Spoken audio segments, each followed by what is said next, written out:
Now, gentlemen, $2.5 million prize pool. I believe it's a little more now because another sponsor has stepped in for World of Tanks. This is huge, and this raised a lot of eyebrows in the whole esports competitive scene for many, many different games and many different companies that are involved in esports. The scene itself, I've got to experience firsthand as a commentator, and I really enjoyed it. I really enjoyed watching the game. It was a lot of fun. There's a lot more that I need to learn, and I'm excited about learning.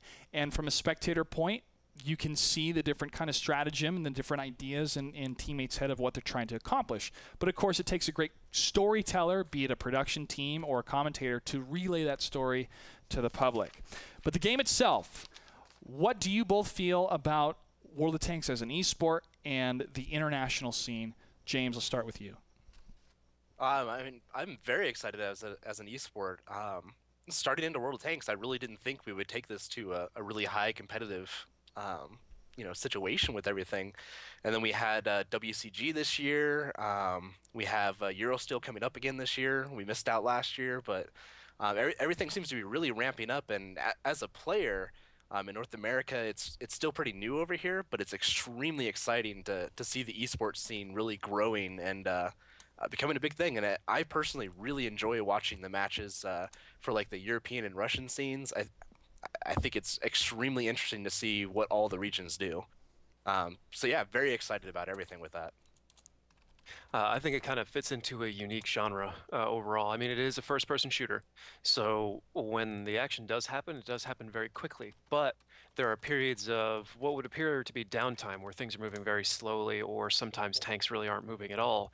But there's very important head game that's going on there. Sometimes you're trying to make the other person come to you, camping. But you don't do that a lot, right? Like one game, maybe you want to camp them so that they think that you're a campy team, so that next time you take an advanced position and they drive straight into your guns.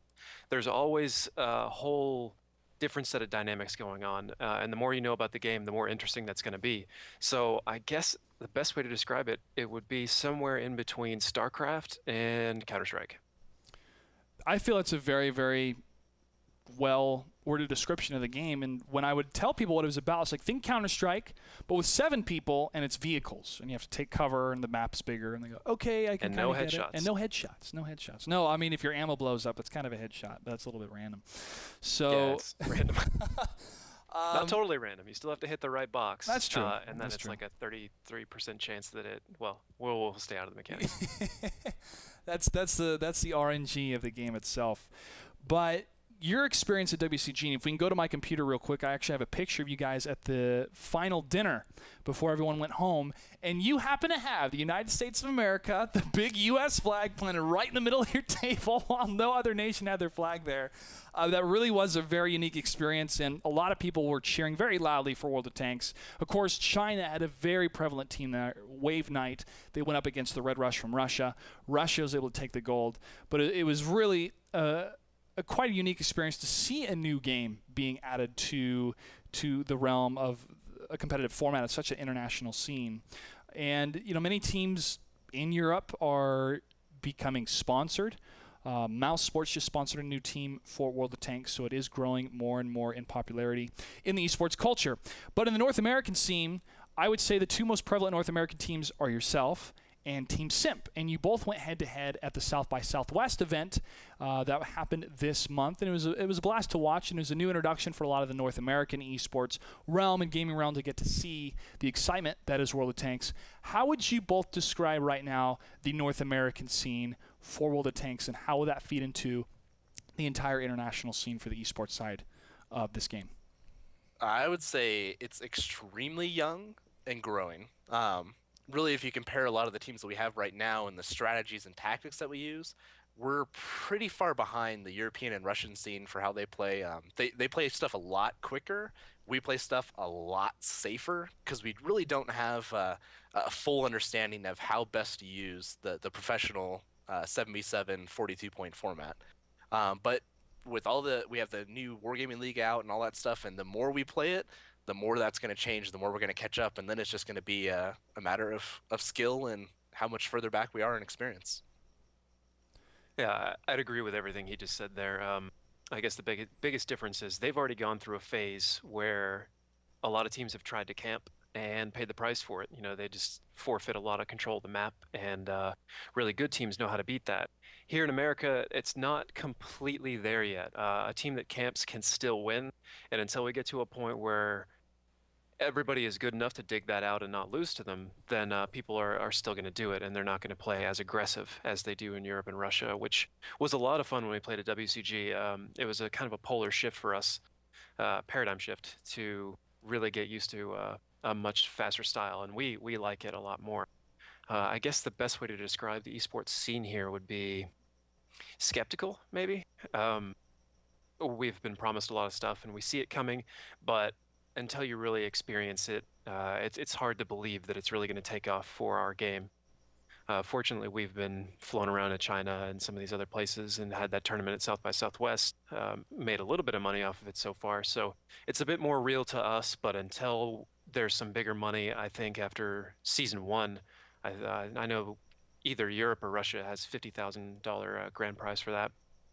Once more money is placed on it, and sponsorships start getting handed out and whatnot, I think not only the community itself, but the rest of the United States or North America will take it much more seriously, and it will grow very quickly from that point forward. Looking back just 2.5, almost 3 years ago to the history of StarCraft II, and when that game released and how much esports exploded from the release and how many different teams and individuals grew, and especially sponsors started to become more and more interested in the scene itself outside of Korea. It was already established in Korea for a long time with Brood War, but once StarCraft II came out, it really exploded in Europe and in North America, not just in sponsorship and interest, but also in viewer size and community size and people that knew about it.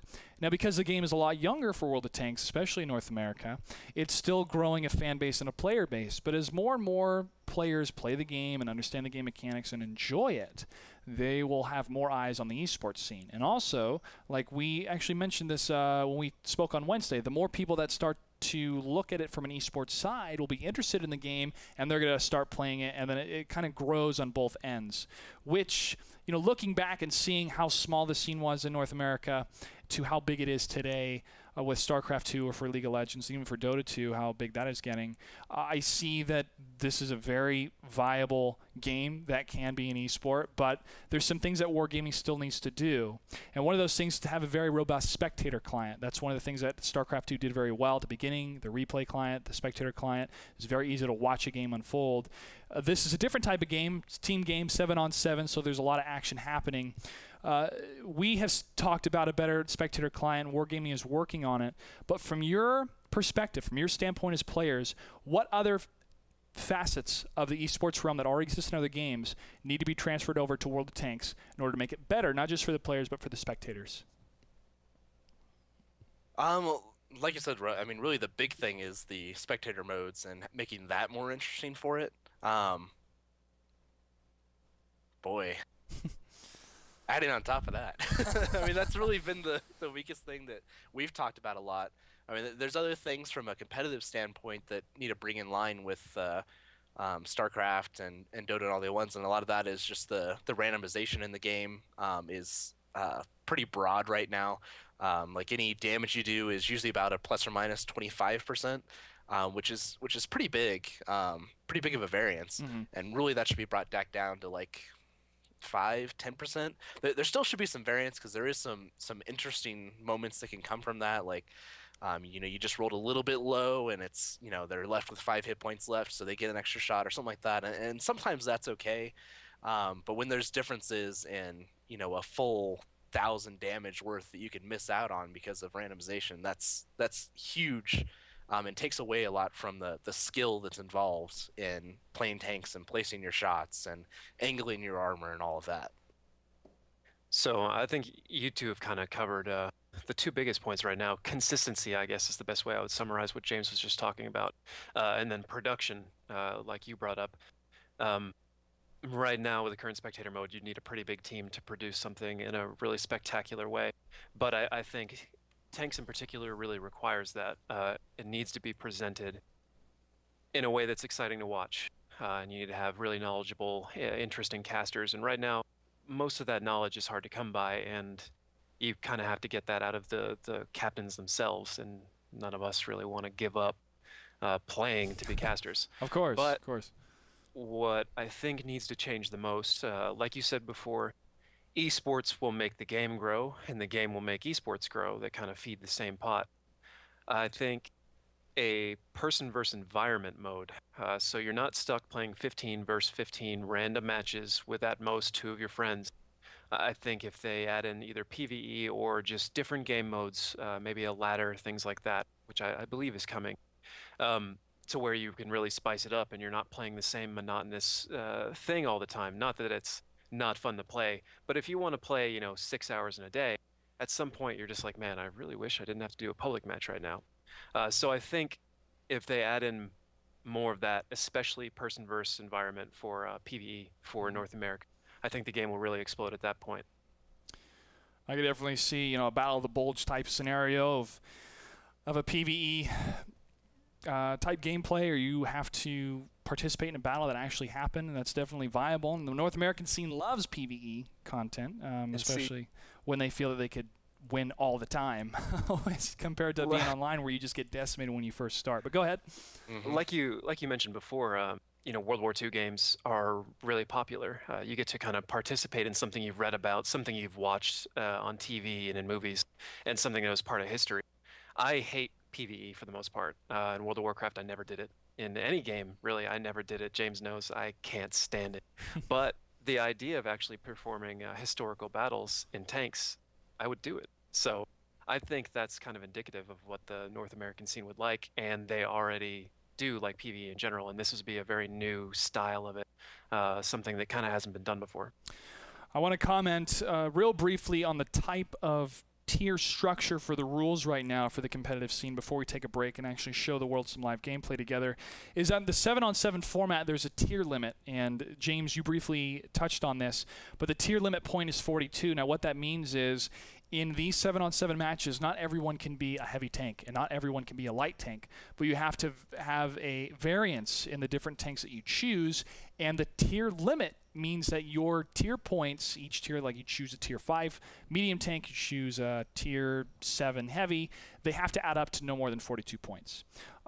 Do you gentlemen feel that that right now works, but it's not perfect, or is it pretty much the best way to accomplish a fair fight or a varied fight, if you will? What are your thoughts on this 42 tier point system? I really like the 42-point system. I extremely like the that it's a tier 8 limitation is the highest tank you can have, because the tier 8 tanks right now in World of Tanks are probably some of the most balanced, and I think they make for really interesting combat. My biggest issue with the system itself is more so the style of maps that you play on with it, because right now it runs the standard mode, and with those 42 points you're left with usually 1 or 2 tier 1 or 2 tanks, and really they're used mostly just for lighting in the standard mode. At South by Southwest we were actually running on encounter mode, which runs a little bit differently, where there's only a single flag in the center of the map, and that makes the combat for those tanks a lot more interesting. But otherwise I like the 42-point system. David, your thoughts? I think right now it's pretty much the best way to approach things. Limiting things to specific tanks or very specific formats will take away one layer of strategy. I could go either way on that. I think more strategy is interesting, but at the same time I also think it'd be cool to have maybe a different league or some tournaments where it's like everybody plays this format, this exact tank lineup, and we'll find out who's best with it. So really either one worked, but the current 742 has a lot more depth to it at the moment. Yeah.